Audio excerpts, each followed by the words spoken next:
네, 오늘은 에스겔 47장 말씀, 성전에 하나님께서 동문을 통해서 들어오셨고 이제 성전 안에 모든 기능이 다 원활하게, 아주 원활하게 잘 이루어지면서 예배가 드려지게 됩니다. 그 예배가 드려지는 가운데 이제 은혜가 이렇게 흘러 넘치는데, 그 은혜가 흘러 넘치는 것을 오늘 강물의 환상으로 보여주고 있음을 알 수 있습니다.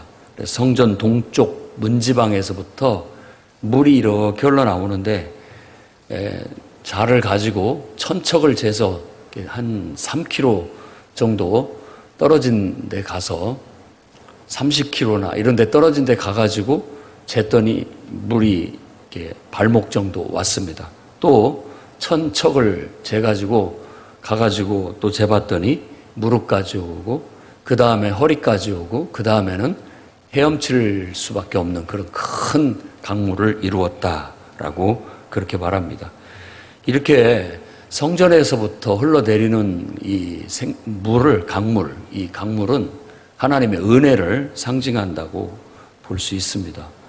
그래서 이 이야기는 마치 에덴 동산에서 네 강줄기가 흘러 이렇게 모든 곳곳에 막 황금이 또 보석들이 있고 온 땅을 적셔서 그곳을 아주 풍요롭게 했던 것처럼, 이 강물은 바로 그런 하나님의 은혜의 강물을 말하는 거고, 또 요한계시록에도 22장에 요한은 마지막 때 결국 하나님의 모든 창조와 구원의 계획이 완성되는 그날에도 똑같은 이런 은혜스러운 광경을 그가 환상으로 보고 우리에게 말해주고 있습니다. 그래서 한마디로 얘기한다면 이 모든 것은 결국 하나님의 나라, 완성될 하나님의 나라를 이상적으로 보여주고 있는 겁니다. 하나님의 나라는 하나님이 빛이 되고 등불이 되시고, 하나님의 은총이 그분으로부터 다 흘러나와서 만물을 다 모든 것들을 복되게 하고 또 번성하게 하고 또 모든 것들이 치유되고 회복되는 그런 역사가 나타나게 되는 나라다라는 걸 보여주는 것이죠.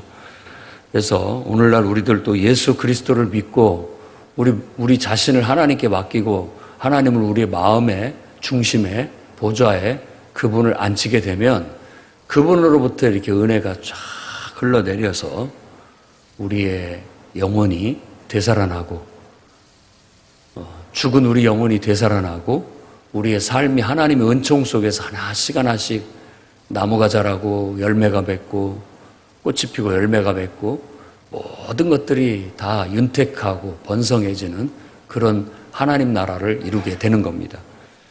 우리가 이제 약속된 주님의 재림을 통해서 약속된 하나님 나라도 그와 같을 뿐만 아니라 저주받은 이 땅에서 악하고 패역한 이 세상에서 살면서도 얼마든지 우리 안에서 이와 같은 생수의 강이 흘러 넘칠 수가 있습니다.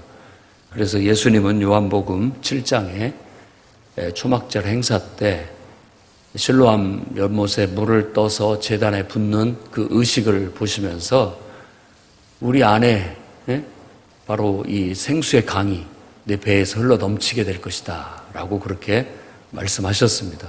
그것은 우리가 받을 성령을 가르쳐 말씀하신 것이라고 그렇게 얘기하셨죠. 그러니까 우리가 예수 믿고 죄사함 받고 성령을 선물로 받게 되면 우리 안에는 마치 이 지금 여기서 말하고 있는 이 환상처럼 우리 안에서 하나님의 은혜가 흘러 넘치게 되는 거예요. 그것이 생수의 강처럼 흘러 넘치게 되는 겁니다. 이 강이 처음에는 무릎까지 차오르겠지만, 처음에는 발목, 무릎, 허리 이렇게 차오르겠지만 나중에는 완전히 우리를 덮어서 헤엄칠 만한 그런 물이 된다고 했습니다. 그런 은혜가 예수 믿는 우리 모두에게 흘러 넘쳐야 될 줄로 믿습니다. 그냥 무릎 정도, 아니 발목 정도, 무릎 정도, 허리 정도가 아니라 완전히 하나님의 은혜에 푹 잠길 수 있도록. 그래서 예수님은 너희는 예루살렘에 머물러라. 요한은 물로 침례를 줬지만, 세례를 줬지만 너희는 몇 날이 못되어 성령으로 세례, 침례를 받으리라 그랬습니다. 왜 성령 충만이라는 말을 안 쓰고 똑같이 물로 침례를 받듯이 성령으로 침례를 받는다라고 얘기했냐면, 이 침례라는 그 단어 자체가 잠긴다라는 뜻입니다. 잠긴. 완전히 푹 잠긴다, 이런 의미거든요. 물속에 완전히 잠기는 것을 물침례라고 얘기하고, 하나님의 은혜에 성령의 임재에 푹 잠기는 것을 성령 침례라고 하는 거예요. 그럼 왜 잠기도록 얘기를 하느냐? 잠겨야 완전히 성령에 사로잡히게 되고 지배를 받을 수 있게 되기 때문에 그렇습니다. 만일 완전히 우리가 성령의 은혜에 잠기지 못하고 덮이지 못하고 허리춤까지만 한다면 아직 나는 성령 안에서 자유롭지가 못하는 거예요. 그 말은 성령에 의해서 움직여지지 않고 아직도 내 마음대로 움직일 수 있다라는 거죠. 허리까지 물 찬데 한번 들어가 보십시오. 내 마음대로 걸어 다닐 수 있죠. 그러나 완전히 물에 잠기면 발이 땅에 안 닿기 때문에 그때는 바로 물에서 헤엄을 칠 수밖에 없죠. 그러니까 물에 내 자신을 맡기고 거기에서 마음껏 헤엄을 치듯이 성령의 인도하심, 성령의 역사 속에 살아가게 된다라는 그런 의미가 됩니다. 그리고 오순절에 성령이 임했을 때 급하고 강한 바람을 얘기했고, 그리고 불의 혀같이 갈라지는 것을 얘기했고, 성령의 말하게 함을 따라 다른 언어를 말했다라고 그렇게 얘기하는 겁니다. 그 환상 혹은 그 체험이 우리에게 보여주는 것이 다 뭐냐? 급하고 강한 바람은 바람의 영향을 받는 것을 말하는 겁니다. 강한 바람. 강한 바람이 불면 모든 것들이 다 아마 뒤집어지고 휩쓸려지고 영향을 강력하게 받죠. 그런 걸 얘기하는 겁니다. 불도 마찬가지죠. 불이 붙었다고 한다면 그건 뭐 완전한 변화가 그 속에서 일어날 수밖에 없는 그런 불이죠. 그리고 성령이 말하게 해서 다른 언어를 말했다라는 것을 우리가 놓치면 안 됩니다. 내가 말하는 게 아니라 내 안에 성령이 나를 지배해서 성령이 말하게 하는 대로 내가 말을 했다라는 것이 완전히 내가 지배됐다라는 그런 의미를 갖게 되는 거예요. 성령에 충만해져서 성령에 사로잡혔다. 성령의 영향, 성령의 바람이 내 안에 불어서 성령의 인도하심을 따라서 내가 바람을 타고 날아오르듯 성령의 바람을 타고 움직여지게 됐다. 성령의 불이 붙어서 성령의 불 가운데 내가 완전히 변화되고 또 열정적이고 아주 뜨겁게 변화됐다. 이렇게 말하는 겁니다. 여러분들도 강력하게 어떤 감정에 사로잡혔을 때 뚜껑이 열렸다고 얘기하잖아요. 그건 불 같은 거예요, 불. 완전히 그것이 나를 지배하니까 내가 완전히 변화되는 거예요. 바로 이러한 문지방에서부터 흘러내리는 이 강물이 모든 만물을 소성케 하는 이 생명수 강이 정말 흘러 넘쳐서 완전히 헤엄칠 정도가 돼서 하나님의 은혜가 온 세상을 덮고 그 은혜로 말미암아 다 영향을 받아서 다스림을 받고 하나님의 은혜와 축복을 받는 나라, 그 나라가 바로 하나님 나라입니다. 내가 예수 믿고 천국 간다. 물론 우리가 죽어서 하나님의 나라에, 하나님이 약속하신 그 나라에 들어가게 될 겁니다.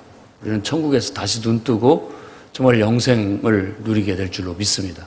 그러나 이 땅에서도 우리가 하나님 나라를 들어간다, 하나님 나라를 본다라는 것은 내 안에 하나님의 통치가, 하나님의 은혜가 나를 지배해서 하나님이 나를 다스리고 통치한다는 그런 의미도 되는 겁니다.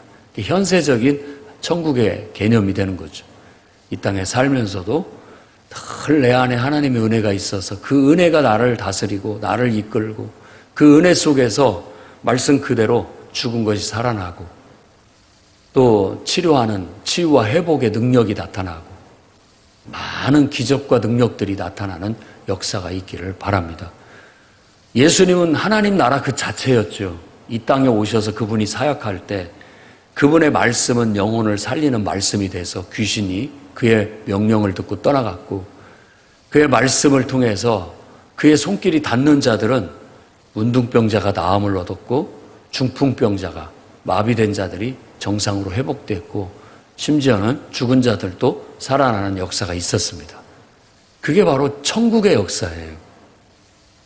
하나님과 어린 양으로부터 나오는 그 은혜의 능력에 의해서 닿는 데마다 변화가 일어난다니까요. 죽은 것이 살아나고 온전치 못한 게 온전해지고 모든 것들이 다 정상으로 회복되고 치유되고 가장 좋아지고 아름다워지고 제 기능을 발휘하게 되는 그런 놀라운 역사가 일어나게 되는 겁니다. 여러분들은 예수 믿고 변화됐습니까? 예수 믿고 하나님의 은혜를 입고 그 은혜 가운데 살아가고 계십니까? 정말로 그와 같은 것이 말로만이 아니라 이 복음의 능력이 여러분 삶에도 나타나서 나 예수 믿고 나 변화됐다. 나 예수 믿고 은혜를 받았다. 예수 믿고 나 축복받았다.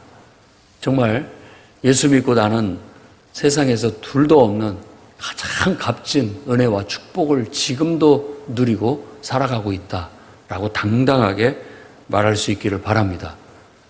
그 영향력이 아마 다른 사람들도 그걸 보고 야, 나도 예수 믿을까 봐.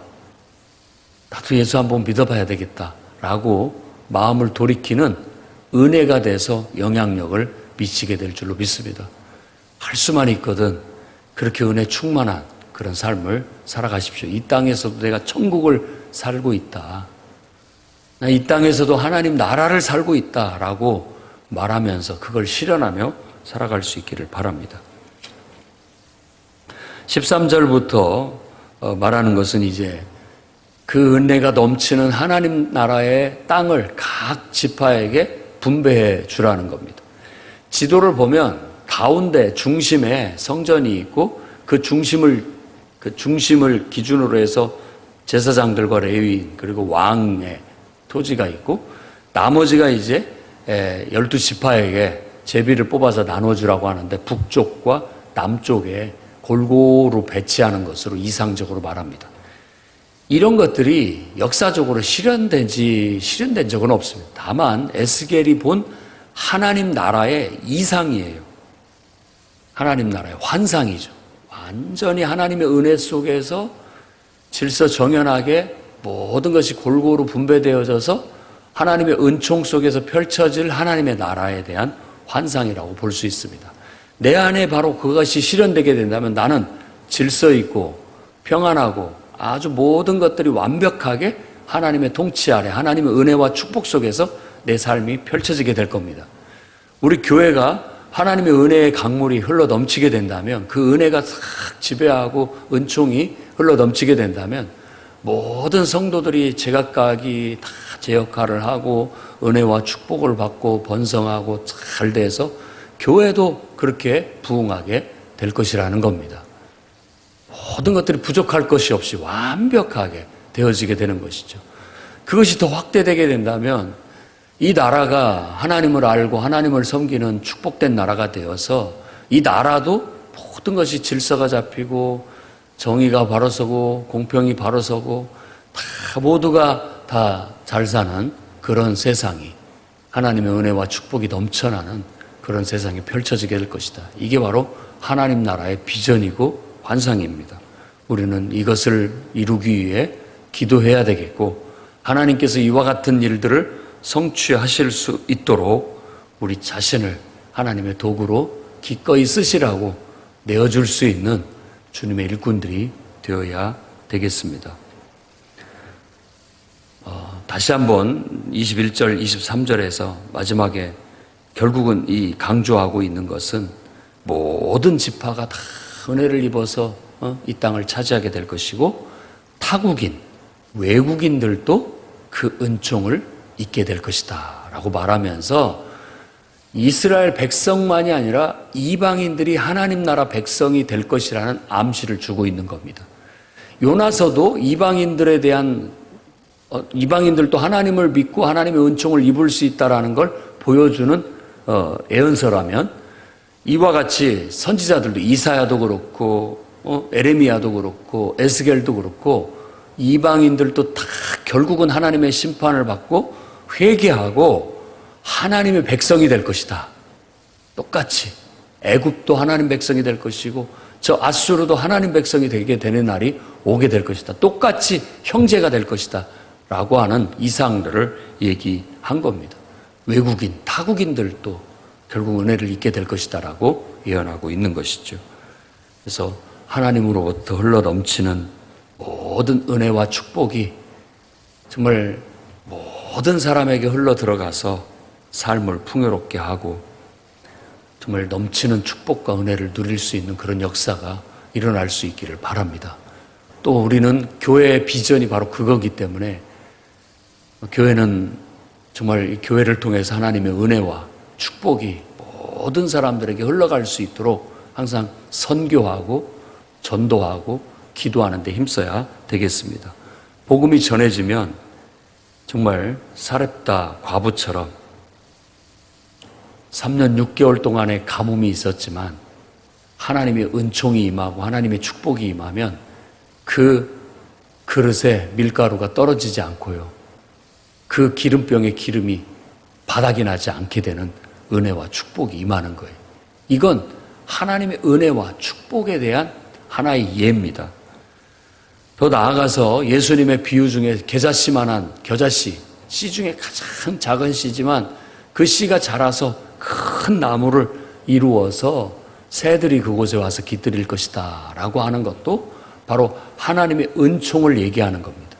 하나님의 은혜가 처음에는 한 방울 작은 것에서부터 시작되지만 이게 엄청나게 하나님의 은혜가 널리 퍼져서 모든 사람들이 그 은혜 아래서 깃들여 살게끔 되는 하나님 나라의 어떤 비유라고 볼 수가 있습니다.